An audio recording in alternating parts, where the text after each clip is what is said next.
Հանրային հեռուստաընկերություն Իրինա Մկրտչյան, պարոն Միրզոյան, նախ ձեր խոսքի սկզբում նշեցիք, որ շատ արդյունավետ քննարկում եք ունեցել, եթե կարելի է մի փոքր այդ քննարկումից մանրամասներ հայտնեք, ինչի շուրջ են եղել հիմնականում քննարկումները, ինչ շեշտադրումներ են եղել, եւ թերևս երրորդ փաստաթղթի մասին խոսենք, քանի որ դա թերևս նոր ուղղություն է Հայաստանի եւ Միացյալ Նահանգների միջեւ, խոսքը հանքանյութերին վերաբերող փաստաթղթի մասին է, ինչպիսի համագործակցություն է դա լինելու, ինչպիսի ներդրումներ կամ մատակարարման շղթաների վրա ինչպիսի ազդեցություն կարող է ունենալ կամ մոտավոր պատկերացում։ Շնորհակալություն։ Շնորհակալ եմ, իհարկե մենք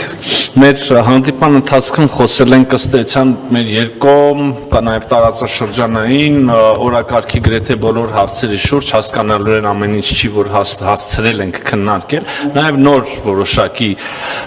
հնարավորություններ կան, որոնք այս պահին չէի շտաբի բարձրաձայնել, բայց մտքերի փոխանակություն է տեղի ունեցել, ինչպես արդեն եղած համագործակցության վերաբերյալ, այնպես էլ նոր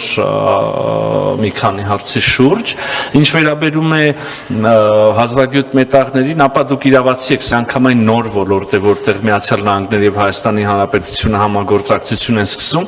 Կհիշեք անցած տարվա օգոստոսի 8-ին մենք նաեւ Վաշինգտոնյան հռչակագրին զուգահեռ 3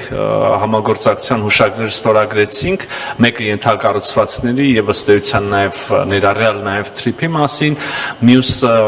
էներգետիկայի ոլորտում համագործակցության եւ մյուսը արհեստական բանականության եւ կիսահաղորդիչների, դա անմիջապես շատ արագ նաև պետք է գնահատենք Միացյալ Նահանգների պատրաստակամություն իրենց համար շատ բարդ որոշումների շատ արագ կայացմամբ, ես նկատի ունեմ հենց կիսահաղորդիչները, Nvidia-ի, որը նաև Firebird ընկերության գործունեության համար ծայրահեղ կարևոր են, եւ այս համաձայնագրերը սկսեցին հուշագրերը շատ արագ աշխատել, այնուհետև մենք ունեցանք նաև 1-2-3 կոչված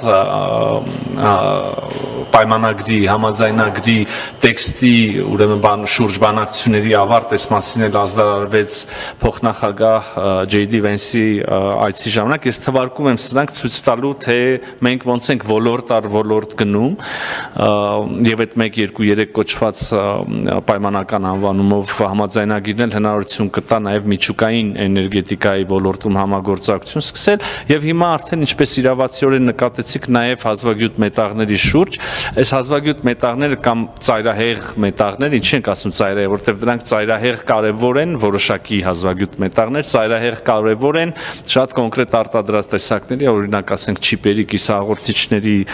արտադրության համար, մենք հիմա ըստ էության մի շղթա ենք փորձում ամբողջականացնել,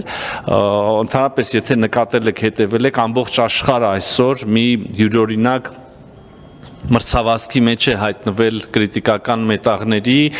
կիսահաղորդիչների, արհեստական բանականության եւ մատակարարման շղթաների նոր ուղիների հաստատման հարցում ես պետք է հպարտությամբ ասեմ եւ սա ամենևին չափազանցություն չի, Հայաստանի Հանրապետությունը այս պահին ունի իսկապես պատմական հնարավորություն հայտնվել այդ նոր մատակարարման ճանապարհների վրա, դառնալ այդ ճանապարհների լոգիստիկ ուղիների կարևորագույն հանգույցներից մեկը, կարևորագույն օղակներից մեկը եւ այս մեր բոլոր քայլերը, որոնք թվարկեցի կամ չհասցրեցի կամ վաղը կգան լրացնելու այս ցանկը ուղղված են դրան, որպեսզի ապահովեն Հայաստանի շատ կարևոր դերը